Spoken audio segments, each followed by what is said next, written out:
بسورة الفاتحة وارجو إليه عنه الفاتحة الشريفة إلى حضرة النبي المصطفى سيدنا محمد صلى الله عليه وسلم ثم إلى حضرة الشيخ عبد القادر الجيلاني Syekh Sulaiman Al-Jazuli, Syekh Mustafa Al-Hasan, Syekh Subakir, Syekh Khalil bin Abdul Latif Bakalan, Kiai Haji Hashim Asy'ari, Kiai Haji Wahab Hasbullah, Kiai Haji Bisri Sansuri, Kiai Haji Ridwan Abdullah, Kiai Haji Mas Alwi, Kiai Haji Abdul Rahim Wirboyo Wazawjati, Kiai Haji Marzuki Jahnadi Boyo Wazawjati, Kiai Haji Muhammad Andi Wirboyo Wazawjati, Kiai Haji Ahmad Idris Marzuki Wirboyo Wazawjati, Sitaya Duriyah, Kiai Haji Abdul Ghanim Wirboyo Wazawjati, Awal Akhirat, Kiai Haji Husain Syumu'in Probolinggo Wazawjati, Kiai Haji Ahmad Bahar Hasan Probolinggo Wazawjati, Kiai Haji Abu Yazid Bustami Husain Wazawjati, Sitaya Duriyah, Kiai Haji Husain Syumu'in Probolinggo Awal Akhirat,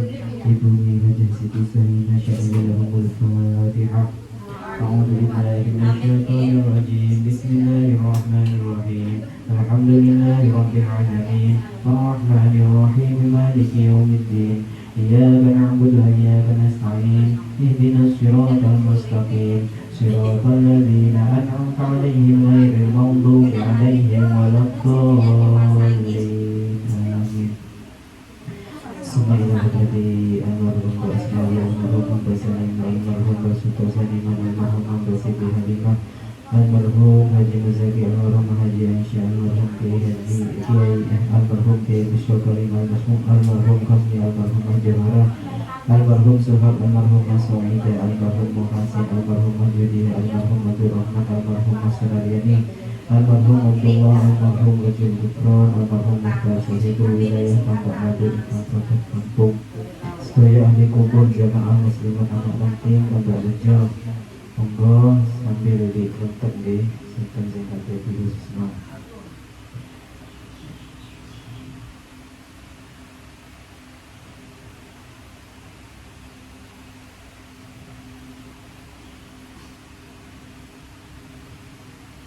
Syaikhul lahumul Fatihah. A'udzu billahi minasy syaithanir rajim. Bismillahirrahmanirrahim. Alhamdulillahi rabbil alamin. Arrahmanir rahim. Maliki yaumiddin. Iyyaka na'budu wa iyyaka nasta'in. Ihdinas siratal mustaqim. Siratal ladzina an'amta 'alaihim ghairil maghdubi 'alaihim waladdallin.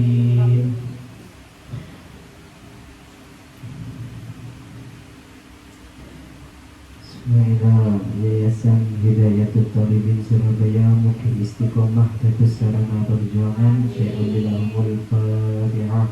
A'udzu billahi minasyaitonir rajim. Bismillahirrahmanirrahim. Alhamdulillahi rabbil alamin. Arrahmanir rahim. Maliki yaumiddin. Iyyaka na'budu wa iyyaka nasta'in. Ihdinas siratal mustaqim. Siratal ladzina an'amta 'alaihim ghairil maghdubi 'alaihim waladdallin. Amin.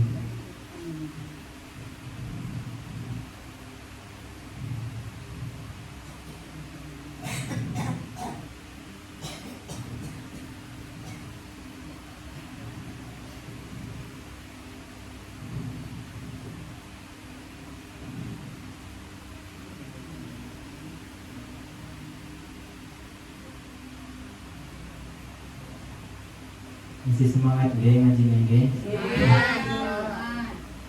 Jadi perlu kita ketahui kemarin tentang masalah mandi nggih. Itu saya ada keliru sedikit tentang keterangannya. Jadi kemarin saya itu bukan membaca tentang mandi, tapi membaca tentang wudhu. Nggih, padahal yang diterangkan tentang mandi nggih. Ini kitabnya yang kurang, saya kurang teliti. Ingat tadi malam, kok kurang gitu. Makanya saya sebenarnya kurang paham kemarin kurang paham deh. Bisa wudhu gitu. Maka ternyata kitabnya yang kurang. Jadi kan kemarin saya menerangkan tentang perkara yang wajib, perkara yang mewajibkan mandi. Ini ada 6. Nah, sedangkan perkara yang membatalkan wudhu itu juga ada 6. Jadi sama-sama juga ada 6. Kok sama, jadi kayak tidak ada perbedaan gitu. Tapi hanya ada kejanggalan sedikit. Kok bisa tentang wudhu gitu yang dibahas tentang mandi. Jadi kalau melihat videonya, kok yang dibaca wudhu itu salah bukan? Yang benar itu tentang mandi. Di walati kami ulangi lagi. Walati yujibu al-busra sittatu asya'a salah satun tashtariku fiha ar-rijal. Kalau keterangannya sudah benar. Hanya kemarin itu bacanya salah. Yang saya baca itu tentang wudhu. Mufurudul wudhu'i sittatu asya'a. Fardunya wudhu itu ada 6. Jadi sama-sama ada 6. Perkara fardunya wudhu itu ada 6. Dan juga perkara yang mewajibkan mandi itu juga ada 6. Paham ya? Jadi kemarin salah baca. Jadi kita lanjutkan pelajarannya hari ini. Faslun wal ittisalatu. Faslun ay hada tegese utawi iki iku faslun fasol siji. Wal ittisalatu utawi pira-pira adus al masnunatu kang den sunataken iku sab'ata asyara ana 17 apane uslan aduse.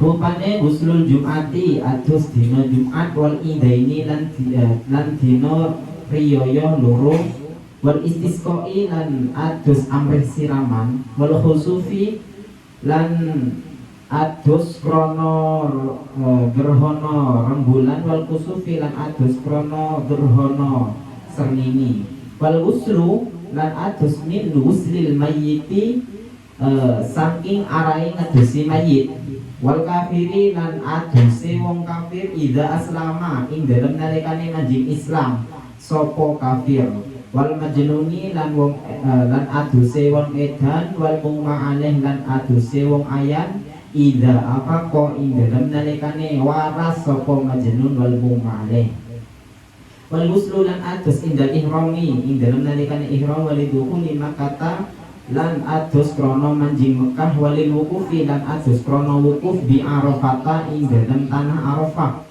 walil mambiti lan adus krono nginep di Muzdalifata ing dalem tanah Muzdalifah waliromil jimari lan krono balang piro-piro jumroh as-salasi kang telu wa tawafi lan tawaf li sa'i krono are sa'i walidukhuli Madinati Rasulillah sallallahu alaihi wasallam lan krono manjing Madinai Rasulullah sallallahu alaihi wasallam. Jadi pasal ini menerangkan tentang mandi yang disunahkan. Jadi ada mandi yang wajib, ada mandi yang sunnah. Kemudian ada mandi yang mubah. Mandi wajib itu seperti apa? Seperti yang telah dijelaskan kemarin. Oke? Ada berapa mandi wajib? Ada 6. 3 diantaranya khusus berhubungan dengan laki-laki dan perempuan. 3 khusus perempuan. Sekarang tentang mandi sunnahnya. Mandi sunnahnya itu ada 17. Ada tuh 17. Yang pertama apa? Ghuslul Jum'ati. Jadi ketika hari Jumat hendak melakukan sholat Jumat itu sunnah mandi. Paham ya? Kalau perempuan kan biasanya tidak sholat Jumat, jadi tidak sunnah. Yang sunnah itu ketika mau sholat Jumat, hendak pergi sholat Jumat. Sebenarnya perempuan juga boleh boleh mandi, bukan boleh mendapatkan kesunahan dari mandi ini jika perempuan di sini mau sholat Jumat.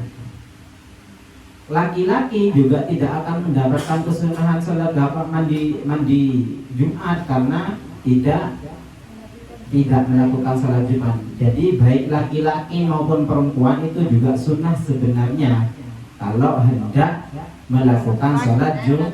Jadi sunnah sholat Jumat itu hanya diperuntukkan untuk orang yang untuk orang yang akan melakukan sholat Jumat. Paham ya? Ini yang pertama. Ada pertanyaan? Niatnya ya niat mandi sholat Jumat. Seperti niat itu sebenarnya tidak harus lengkap. Nawaitul ghusla liyaumil jum'ati sunatan lillahi ta'ala. Tidak harus seperti itu kalau tidak tahu. Tidak harus bahasa Arab. Kok yang penting sampai yang pertama tujuannya apa? Niat ya, yang pertama niat itu adalah menjadi sebuah perbedaan antara pekerjaan satu dan pekerjaan lain. Kalau kita mandinya biasa kan tidak ada perbedaan. Makanya niat itu menjadi pembedaan antara pekerjaan satu dan pekerjaan lain. Jadi yang pertama niat, yang kedua menentukan pekerjaan. Niat sampean mandi, kemudian niatnya itu mandi apa? Kalau mandi sunnah ya berarti sunnah harus ditentukan. Harus ditentukan. Jadi yang pertama itu tujuannya apa? Niatnya apa? Kemudian tujuannya apa? Menentukan tujuannya. Paham deh? Kok kalau seperti niat Jumat itu nawaitul ghusla liyaumil jum'ati sunnatan lillahi ta'ala, sudah cukup. Atau niat mandi Jumat sunnah karena Allah Ta'ala, sudah cukup. Paham ya? Kemudian yang kedua wal idaini. Kalau idaini kan sholat semua nggih. Laki-laki maupun perempuan biasanya sholat semuanya. Sebelum melakukan sholat itu disunahkan mandi. Niatnya sama dengan niat mandi Jumat itu tinggal mengubah liyaumil Jum'ati saja. Nawaitul ghusla liyaumil idil fitri sunatan lillahi ta'ala. Jadi cuma mengganti harinya. Kalau Jumat ya kita tambah Jumat, kalau hari raya kita ubah hari raya. Jadi hari raya itu ada dua nggih, Fitri dan juga Idul Adha. Itu semuanya sunnah mandi sebelum melakukan sholat Idul Fitri ataupun Idul Adha. Kemudian wal istisqai. Wal istisqai itu juga sunnah. Istisqa itu sholat memohon air hujan. Jikalau kering lama kok nggak ada hujan, kemudian mau minta hujan itu Ya, sholat istisqa. Itu sunnah untuk mandi.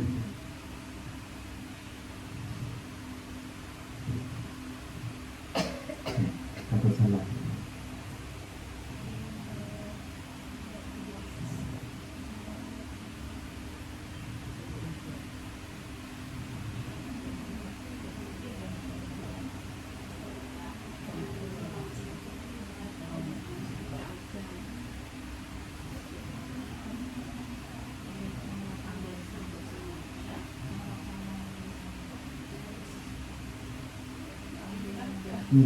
Mandi istisqa itu sunnah. Jadi kalau mau minta hujan itu disunahkan mandi. Kemudian yang keberapa ini? 1, 2, 3, 4 deh. Wal khusufi, mandi karena gerhana rembulan. Jadi kalau gerhana rembulan itu disunahkan mandi. Niatnya ya seperti biasa saja. Tinggal mengubah harinya. Kalau hari Jumat ya kita pakai Jumat. Kalau khusuf ya khusuf itu sudah. Kalau lebih gampangnya kalau niat atus karena gerhana rembulan, sunnah karena Allah Ta'ala, sudah cukup. Saya juga belum pernah soalnya belum pernah melakukan mandi khusuf itu, saya belum pernah. Jadi kurang tahu. Ini kan kalau wudhu sholat setiap harinya itu kan sudah lumrah. Siapa yang nggak tahu? Kemudian kalau ini saya cuma tahu materinya saja. Kalau bahwasannya mandi untuk sholat gerhana itu sunnah. Kalau gimana? Oke, sebelum sholat. Jadi tujuan mandi itu ya mau sholat itu maksudnya, bukan setelah sholat ya. Sebelum sholat gerhana bulan, baik gerhana bulan maupun matahari itu juga disunahkan mandi. Kemudian wal ghuslu min ghuslil mayyiti, juga yang nomor 6. Yang pertama ghuslul Jumat, yang kedua idaini 2 hari raya, yang ketiga istisqa meminta hujan. Kemudian yang nomor 4 khusuf gerhana rembulan, yang nomor 5 gerhana matahari. Yang nomor 6 yaitu wal ghuslu min ghuslil mayyiti, mandi dikarenakan selesai memandikan mayit. Jadi setelah memandikan mayit itu sunnah untuk mandi. Paham ya?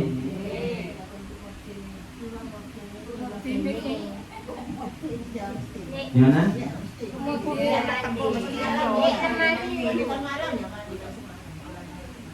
Oh, maksudnya setelah memandikan mayit itu mandi. Ya sunnah itu hukumnya, Bu. Tidak apa-apa. Yang menemani dia harus mandi. Yang menemani Membantu Pak Mutin ya mandi. maksudnya gimana? Bantu memandi mayit. Bantu memandikan mayit. Bantu ya. Itu ya mandi. Ya kita mandi. Nolongin mandiin maksudnya. Iya. Ya kan tetap itu kan memandikan juga. Iya. Iya, Kalau iya. membantu kembangnya. Enggak. Terus dia kembang. Yang sunnah itu ketika kita memandikan. Intinya kita itu membersihkan mayitnya. Kata kalau kan ini kan ada ketidakpahaman. Jadi ditanyakan. Dia tadi wangi.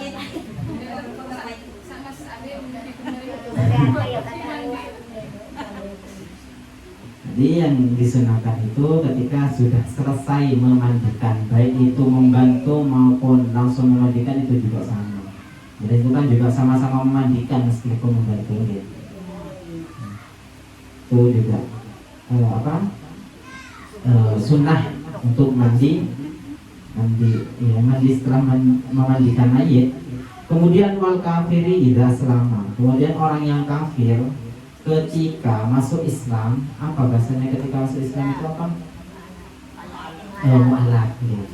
Ketika sudah mu'alaf itu sunnah untuk mandi. Sunnah untuk mandi. Kemudian yang nomor 8 wal majnuni wal muma'alih, orang yang gila dan juga orang yang mempunyai penyakit ayang. Roh ayang dia. Saya ayang ini sebenarnya kurang paham seperti apa. Oh, kayak kejang itu ya? Iya, belakang kejang. Bukan kayak pingsan itu ya? Iya. Dia tak sadar. Oh, lebih parah. Pingsan lah kalau oke, Kak. Soalnya ayan ini juga membatalkan wudhu kayaknya. Itu yang wajib mandi itu yang sakit apa Yang sakit. yang lihat. Gimana? Sesudahnya. Bukan wajib nggih, sunnah. Oh nggih. Nggih orangnya. Nggih, maksudnya selesai apa? Kok seumpama saya ayan nggih. Nggih, kalau selesai dari ayan sadar ya. Sadar dari ayannya itu apa? Sunnah mandi. Sunnah mandi. Jadi kok ada orang gila lama, dia kok wes selesai gila apa sadar nggih? Sudah sadar dari gilanya, normal lagi wes. Normal lagi itu sunnah untuk mandi. Baik, meskipun orang tersebut gilanya itu lama. Kalau gilanya mandi terus. Maksudnya ketika gila itu mandi gitu. Ya tidak masalah, malah lebih baik deh. Tidak mengganggu tetangganya. Dikarenakan bau ataupun gimana itu. Gilanya resian.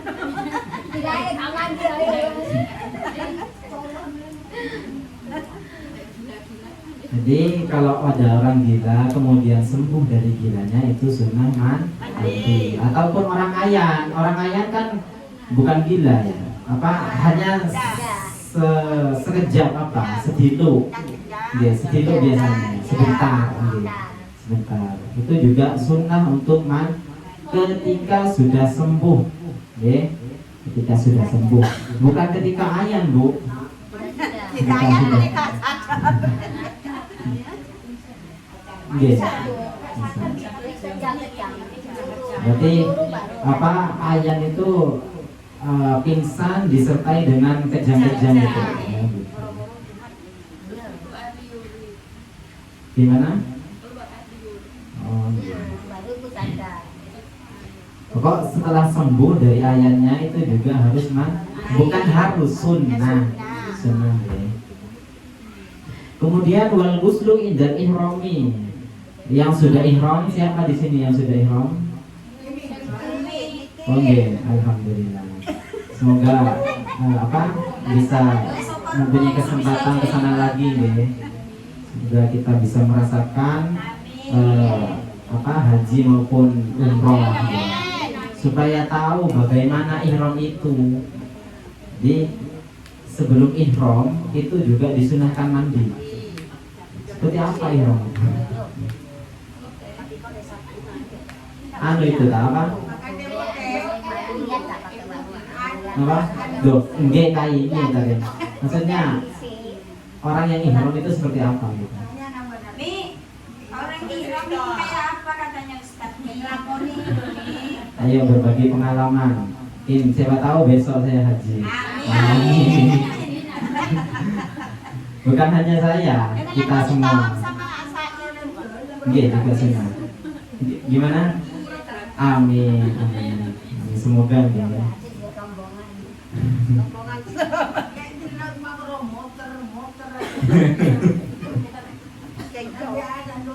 Itu juga jadi orang yang melaksanakan ihram sebelum melaksanakan ihram itu sunnah untuk mandi. Kemudian wali duhuli makata, dan juga ketika masuk pada tanah Mekah itu juga disunahkan mandi. Masuk pada tanah Mekah itu juga disunahkan mandi. Walil wukufi, dan juga mau wukuf itu juga sunnah mandi. Kemudian wukuf di tanah Arafah gitu. Walil wukufi di Arafah, wukuf di tanah Arafah itu juga disunahkan mandi. Kemudian walil mabit di Muzdalifah, nginep di Muzdalifah itu juga disunahkan mandi. Wali romyil jimari, dan juga asalasi, melempar jumroh yang 3 itu juga disunahkan mandi. Berapa jauhnya dari jumroh 1 ke jumroh 2 itu berapa jauhnya? Tidak begitu jauh. Oh, sekitar dari mana? Dari sini sampai Pom?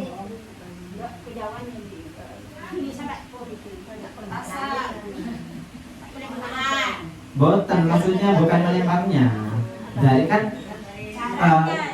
jarak antara jumroh tempat pelemparan yang pertama sama yang kedua itu jauh kan ya?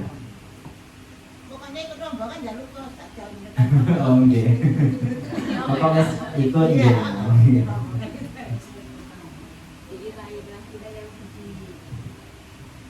Kemudian wali tawafi, mau melaksanakan tawaf itu juga disunahkan mandi.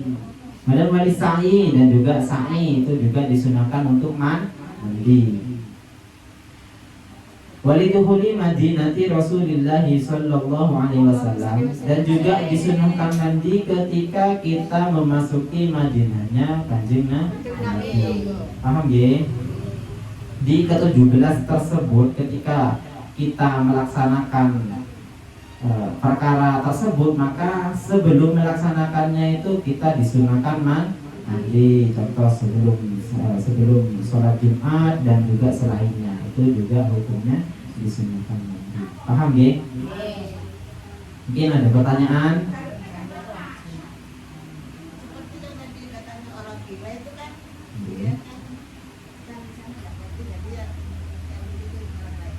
Maksudnya?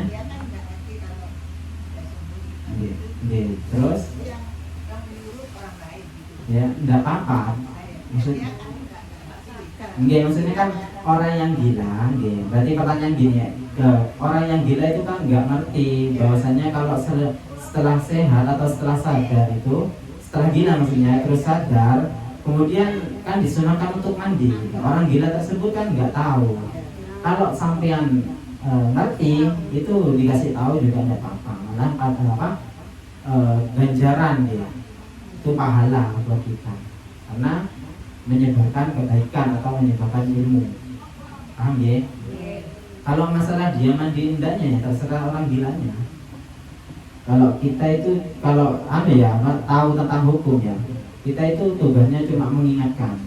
Masalah di sana ikut indahnya ya terserah dia.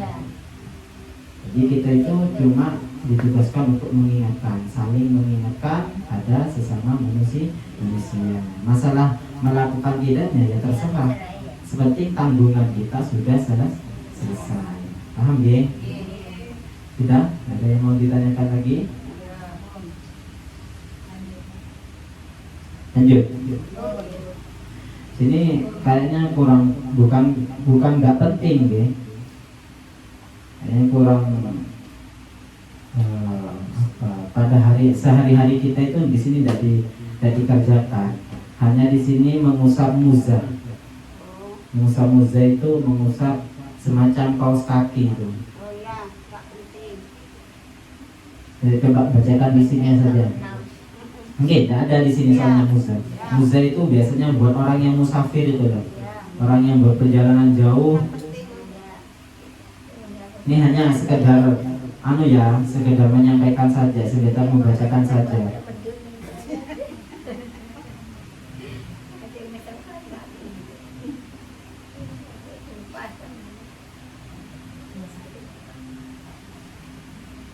Jadi pasal ini menerangkan tentang memakai muzah. Wal mashu 'alal khuffaini jaizun bisalasi syara'ito ayyabtadi'a lubsuhuma ba'da kamali taharah wa ayyakuna satiraini li mahalli ghuslin fardi minal qadamaini wa ayyakuna mimma yumkinu tatabu'ul masyi. Banyak ini Bu. Saya bacakan artinya saja. Dihukum mengusap muzah dalam artian kaos kaki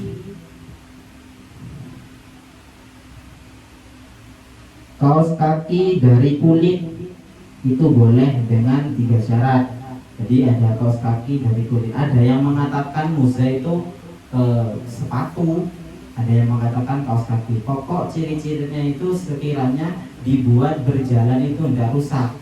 Kalau sepatu dibuat berjalan berkilo-kilo kan biasanya rusak atau gampang untuk dicopot kalau sepatu biasa. Kalau muzah itu tidak gampang untuk dicopot.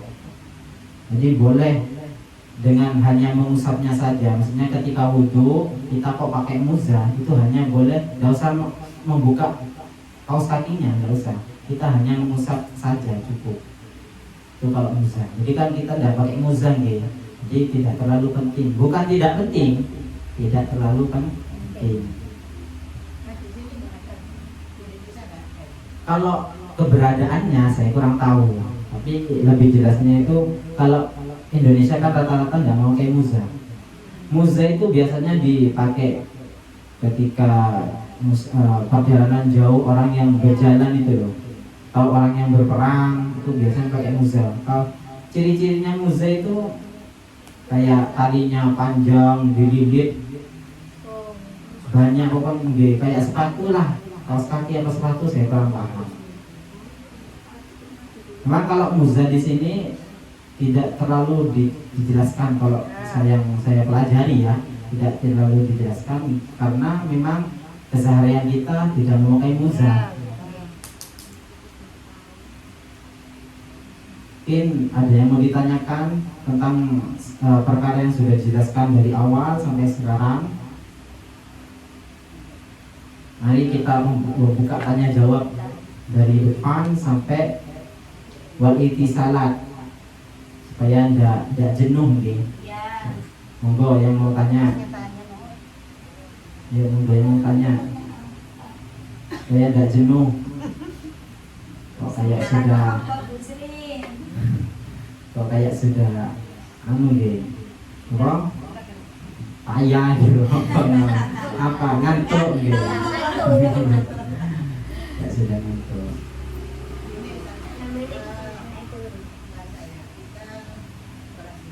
Iya.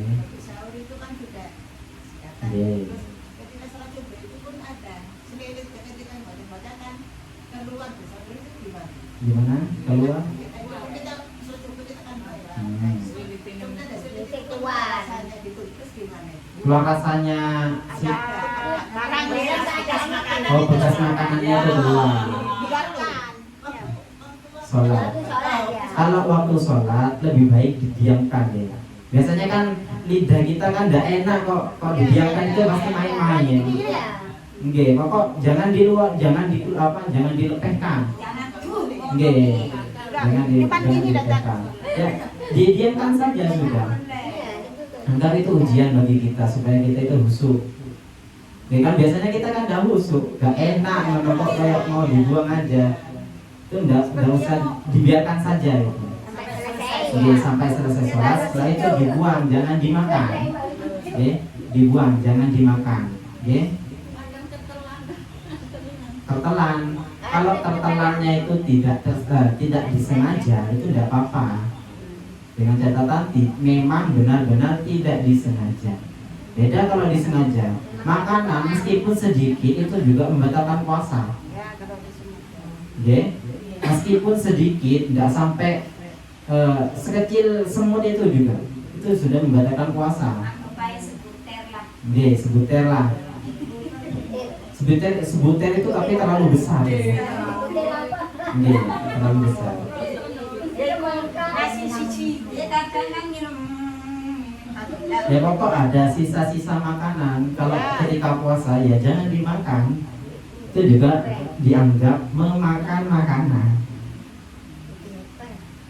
Dilepeh. Kalau bedaannya kalau dalam sholat itu sudah biarkan saja. Tapi kadang pergi kena pengen tepai sujud terus dekat nang Kalau sebentar, logikanya orang sujud kan bacanya apa lidahnya kan tidak nyentuh ke keramik, kok bisa kok bisa nempel itu kan berarti ada pertanyaan, orang ini main gitu kan enggak gitu. Dalam kata lain orang ini sengaja untuk mengeluarkan, gitu kan? Logikanya begitu. Kayak menyentuh dahi sama hidung. enggak kan tidak, Iya, jauh. enggak kan? Logikanya segitu. Kok masih cekak, kok masih apa nempel ke sejadah ataupun keramik, ya berarti butuh tanda tanya orang ini main makanan apa enggak gitu. Ya paling diginiin dungin. Jadi anggaplah begini saja, anggap saja itu ujian bagi kita agar supaya kita itu husuk dalam sholat. Oke? Husuk dalam sholat. Kemudian lagi ini juga penting. Ketika itu sampai kayak sok ngomong ya apa tak? kalau apa ludah itu tidak apa-apa. Tidak apa-apa kalau ludah. Kan ludah kan dari diri kita. Kalau makanan kan beda, dari luar kita masukkan. Kalau ludah kan beda. Terus kalau kita tahan ludah itu kan semakin lama semakin banyak. Ya tidak baca-baca surat gitu. Apalagi ketika ruku maupun sujud, yang jelas kita kan kesulitan. Ya kan? Mau dilepeh ya, mau waktu sholat tuh. Sampai kayak songong. Yang tidak boleh ditelan itu ketika makanan. Makanya disunahkan siwak sebelum apa? Sebelum melakukan sholat ya agar supaya itu kita kotoran yang berada di mulut maupun bau itu agar supaya hilang. Hanya disunahkan untuk bersiwak. Itu Ya dekat. pakai sikat Bu. Ya, kalau seumpama dipaksa pakai sikat itu enggak keluar ya sudah biarkan saja. Sholatnya. Ketika sholat kok keluar biasanya itu lidah kita yang memainkan. Biasanya seperti itu. Oh, kok tahu ya, saya juga sering begitu. Nggih. Lidahnya main. Ada aja biasanya gitu. Langsung dikeluarkan. Nggih. Makanannya dikeluarkan. ketika setahu saya nggih, jangan dikeluarkan ketika waktu sholat. Sudah diamkan saja. Taruh di mana sekiranya aman dan dikena lidah. Terserah sampean, Miss. Pokok sekiranya kita nggak main. Setelah sholat baru kita keluarkan. Paham nggih? Ini juga penting kita ketahui kalau ada anak kecil. Terus niku pilek niku ya apa ayo? Pilek niku Belen nang anu. Enggak apa-apa. ini tidak apa-apa, ini tidak apa-apa. Yang penting kita tidak mengeluarkan suara yang keluar dari mulut sekiranya ada suara kata-kata lain selain bacaan sholat. Ya lek sampune mesti kerungut. Lah, kok apa? Iya apa? Sama tangan itu waktu sholat. Ya nggak boleh kan dia kan bergerak. Boleh tak? Maksudnya gimana? Tanya semua mana yang mau dijawab. Coba dari depan dulu. Katanya suci ini loh, tepat sholat terus tangan nih. Sepenting kita tidak gerak melebihi 3 kali.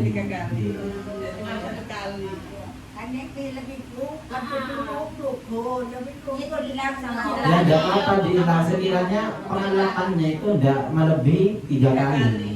Paham ya? Paham. Sepenting tidak melebihi 3 kali. Gimana?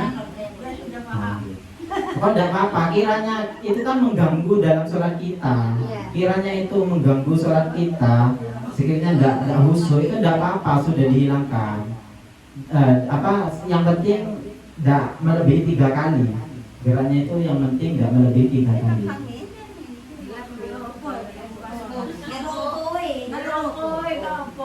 Buatan najis, tidak buatan apa-apa.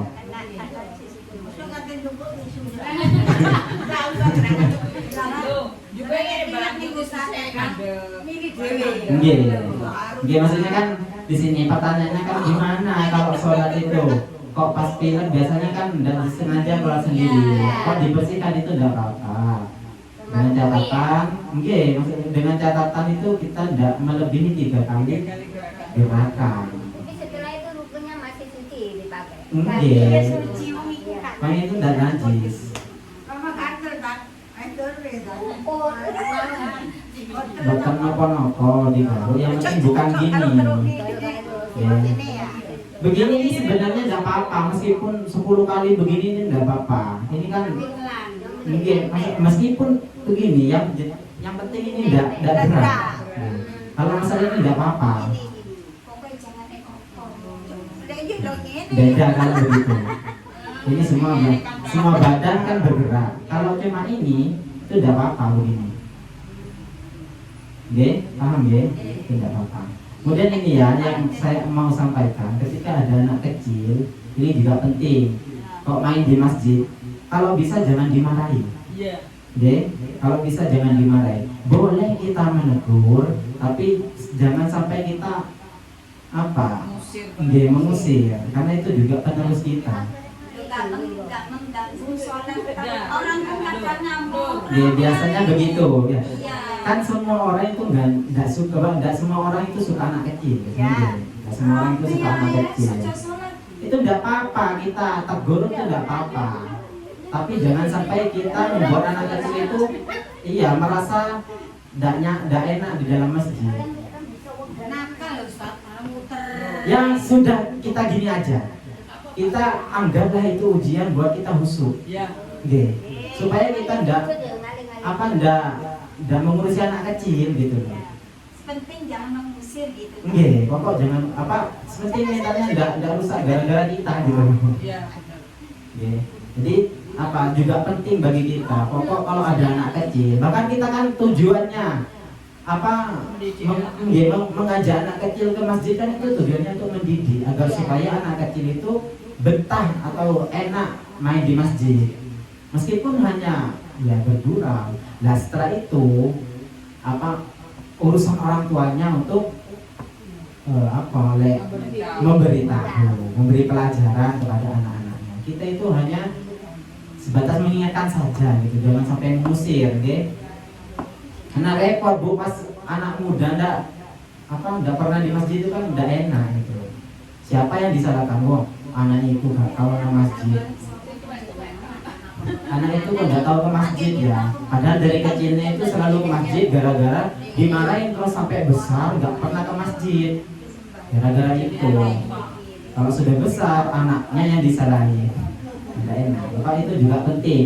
Pokok jangan sampai ada bahasa yang mengusir ataupun atau memukul apalagi. Kok ya kalau diingatkan ya tidak apa-apa. Ya anggap saja lah itu ujian bagi kita agar supaya kita itu khusyuk untuk melaksanakan sholat. Saya kadang juga risih, saya loh suka anak kecil. Tapi kadang risih, apalagi sampai nangis jerit-jerit itu kan, gimana gitu kan, gitu, misalnya. Tapi ya sudah lah, anggap kita ujian. Ya aku tak keplas juga. Ya itu kan prinsip masing-masing. Yang penting jangan anaknya orang. Kalau anaknya orang, Anaknya orang itu ngomong. Anak ngomong. Ngomong. kalau anaknya orang ya beda cerita nanti. Kalau anaknya sendiri ya terserah sampean bagaimana didikannya. Main hukum hukumnya. Main Hukum sama itu. Sholat kan sebetulnya kan dari sisi. Kalau sholatnya yang melayu terus ini kita si opo. Maksudnya gimana? Cepat itu. Sholatnya cepat. Sholatnya cepat. Sebenarnya sholat Imamnya itu loh. sebenarnya sholat tarawih itu sholat yang dilaksanakan dengan ringkas, bukan cepat, hanya dilaksanakan dengan ringkas. Tapi kan apa kayak Yang punya kaget. Makanya kita pintar-pintar dalam memilih imam. Iya. Kan kita pintar dalam memilih imam. Sri, repot kok terlalu lemes. Sulit. Nggih, pokok gini, biasanya nggih. Ini juga dialami sebentar nggih. Ini juga dialami di rumah saya. Ayah saya sendiri, orangnya kan kalau tarawih ya standar. Ya enak itu, enak. Itu enggak payu sama masyarakat. Bahkan yang sholat hanya paling banyak itu 2 sholat. Bahkan anaknya sendiri itu enggak mau. Nggih karena Enak, suwen. nggih kesuwen gitu. Tapi kalau orangnya cepat itu biasanya banyak. Banyak. Tapi kalau itu masih belum mengerti. Tapi kalau sudah mengerti, oh berarti yang lebih baik itu yang pelan. Kenapa? Karena imam itu banyak tanggungan. Contoh, kalau ada supir bis ya, kemudian nggak pakai SIM atau gimana, yang kena bukan penumpangnya, pasti supirnya. Makanya kita pintar-pintar memilih supir, karena makmum itu nggak ada tanggungan, yang menanggung itu imam. Gimana Ustaz, itu sholatnya apa terlalu cepat, kita tidak Sampai ke butuh. kita sudah tahu nggih caranya sholat tarawih baca fatihahnya itu dari mana, sudah tahu nggih. Ini saya berikan tips. Biasanya saya kalau sholat tarawih itu kan kita cepat-cepatan ambil imam supaya fatihah kita nututi. Kalau tidak nututi kan jelas itu tidak sah, nggih.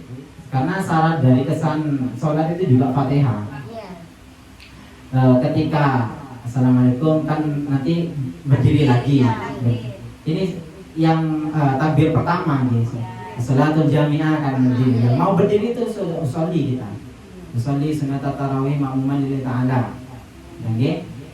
Sudah berdiri ketika salatul jami'ah kan kita hendak berdiri. Dan ketika hendak berdiri itu sudah niat. Dan nanti kalau sudah Allahu Akbar kita niat dalam hati. Tidak usah ketika sudah berdiri kita masih usolli. Kesuwen tidak nutut sama fatihahnya imam. Jadi ketika sudah berdiri kita sudah stay untuk usolli sunat tarawih ma'muman lillahi ta'ala. Sudah berdiri, imamnya sudah takbir, kita takbir sudah membaca niat di hati. Kemudian ketika imam membaca Fatihah, dari mana kita membaca Fatihah agar supaya kita itu nututi Fatihahnya imam? Imam baca surat, baca Fatihah. Bukan. Apa? Imam baca surat Fatihah ngetutna belakangi. Bukan begitu. Jadi kan kalau biasanya, kalau sholat biasanya itu kan ketika sudah baca Fatihah, kita baca kabiro, kemudian sudah imam baca surat-suratan, kita baca Fatihah. itu kalau dalam tarawih diperbolehkan kita membuntuti Fatihahnya imam ketika sudah imam mencapai Maliki Yaumiddin. Jadi Ar-Rahmanir Rahim Maliki Yaumiddin. Nah, kita sudah membaca Fatihah agar supaya kita nuntut Fatihahnya. Kemudian untuk aminnya tetap ikut. Jadi semama ihdinas siratal mustaqim, amin. Itu juga amin. Kemudian setelah itu ketika lanjutkan. Berarti kalau membuntuti mulai awal itu nggak boleh gitu lah. Oke, karena apa? Imam Ya. asal satu ayat terus membuntuti nggak boleh. Oke. Jadi harus ketika kita membuntuti itu ketika sudah Maliki Yaumiddin. Oke.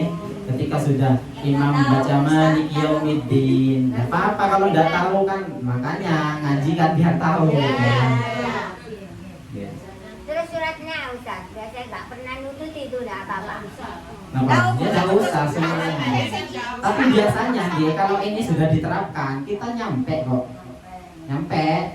Jadi kalau imam sudah Maliki Yaumiddin, kita sudah membaca Fatihah, kemudian amin, itu nyampe. Kan jangan pakai yang panjang pun banget sudah nyampe. Tapi kalau mau sempurna Fatihahnya ya dipelankan saja Fatihahnya. Tapi jangan terlalu pelan, takut enggak nututi. Oke? Paham ya? Sudah. Al-Fatihah ada 1 detik. Enggak mungkin kalau 1 detik Al-Fatihah itu. Ada tak? Dari perut, Ini itu kan agar supaya kita enggak terlalu lama. Sebenarnya iya. Sebenarnya iya. Sampai imam tak pernah nih kan. Kalau kiranya sudah tidak kuat untuk berdiri, Islam itu tidak mempersulit kita. Ya duduk, nggak usah malu. Yang malu itu yang nggak sholat, deh, nggak usah malu. Buatan nopo-nopo kalau kiranya sudah itu sakit. Ini buatan nopo-nopo. Aku tambah seneng cepet. Tapi ingat ya, kita harus lebih pintar untuk memilih sopir atau memilih imam, ya, agar supaya maksudnya itu kan, sudah pondaan semua, kau kan ngerti Ustaz. yang jelas itu seperti itu. Cuma itu cepat. Gini Bu, kalau kita hanya komplain kok terlalu cepat, ada yang komplain terlalu lama. Kita mau memilih yang mana? Kan gitu. Kita. Kadang orang itu sampai cekcok. Ini gara-gara terlalu cepat, gara-gara terlalu pelan. Iya. Jadi imamnya dilema mau pilih yang mana? Enggak kan? Bisa gitu.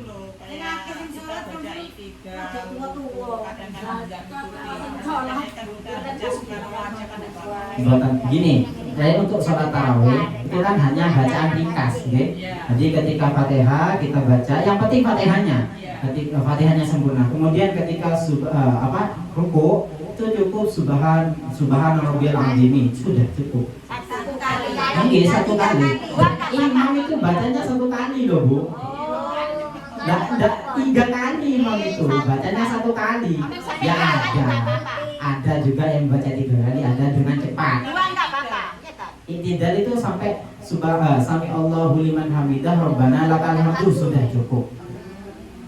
Jangan diselesaikan ya ndak nyapok. Dia kan sudah biasa Rabbana sampai. Enggak ada apa-apa, itu kan sudah kebiasaan kita. Tapi yang kalau tahiyat pertama awal itu sampai sama tahiyat akhir juga sama sampai assalamualaikum at-tahiyatul mubarakatuh shalawatu thayyibatu lillah asyhadu an la ilaha illallah wa asyhadu anna muhammadar rasulullah Allahumma sholli ala Muhammad. Ini dia tarawih ini dia dibahaskan tarawih. Dia dibahaskan.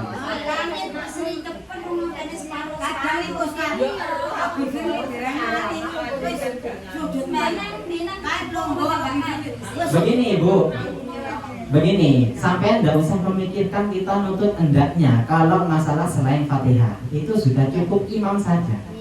Kita biasa repot-repot. Boten nopo-nopo. Penting Al-Fatihah yang ada. Nggih, sepenting Al-Fatihahnya sempurna. Masalah yang lain tidak sempurna tidak apa-apa. Yang penting kita baca. Nggih. Kalau mikirkan kesempurnaan ya komplain terus.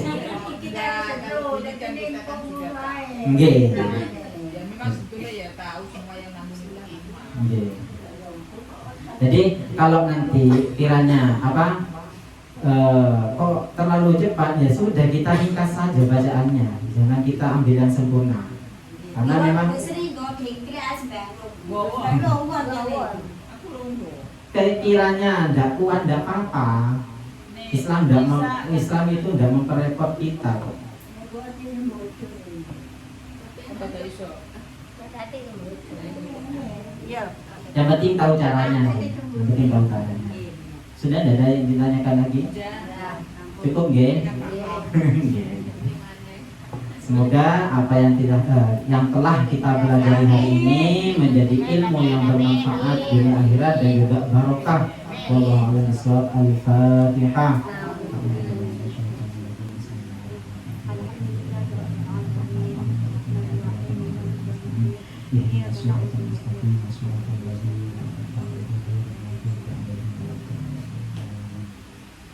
Maulaya sholli wa sallim daiman abada ala habibika khairil khalqi kullihim huwal habibul ladzi turja syafa'atuhu li kulli hawlin minal awali muhtahimi ya rabbi bil mustafa balligh maqasidana waghfir lana ma mada ya wasi'al karami sholli wa sallim daiman abada ala habibika khairil khalqi kullihim huwal habibul ladzi turja syafa'atuhu li kulli hawlin minal